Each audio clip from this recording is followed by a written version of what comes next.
everyone, my name is Ruby. For today's vlog, share ko po sa inyo kung paano ako nakakuha ng TIN number kahit nasa malayo ako. Dahil iwas hassle, kailangan nyo lang kumuha ng TIN number nyo sa pamamagitan ng ating mga CP.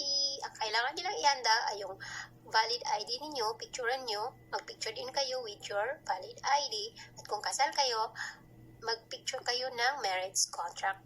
Dahil sa mundo ngayon ni Mita, kailangan talaga ang TIN.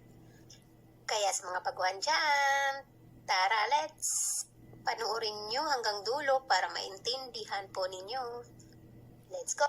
www.oros.bir.gov.ph. Right, e-services, then online registration, okay, then new registration as an individual, then go to create an account. Right, yan na po lalabas, punta kayo sa baba, i-check nyo lang yung small box, then agree, then taxpayer, then agree. Filipino citizen, number 98, and okay. Taxpayer, number 98, Filipino citizen, then okay. Dito na itatype ninyo ang totoo nyong mga pangalan.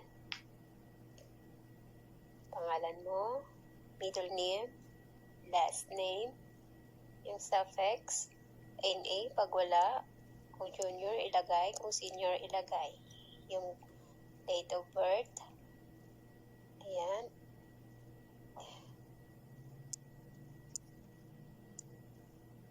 sundan lang po nyo yan.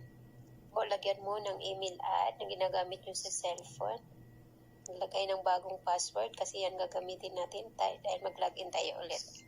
Then, click nyo lang yung I acknowledge.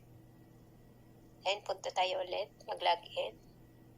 www.oros.com, e-services. Okay. Online registration. At dito tayo mag-login. Login na ha. Pindutin yung login. Ayan, ilagay nyo na yung email ad nyo tsaka yung bagong password. Okay, mag-login na po kayo. So, yan na po. I-click nyo yung fill up registration.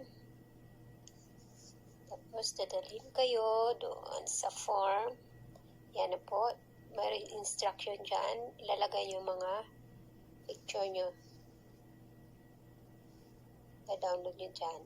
Saka yung maiden name ng mga magulang nyo, yung pagkadalaga at sultiro, ilalagay nyo dyan. Saka yung marriage contract.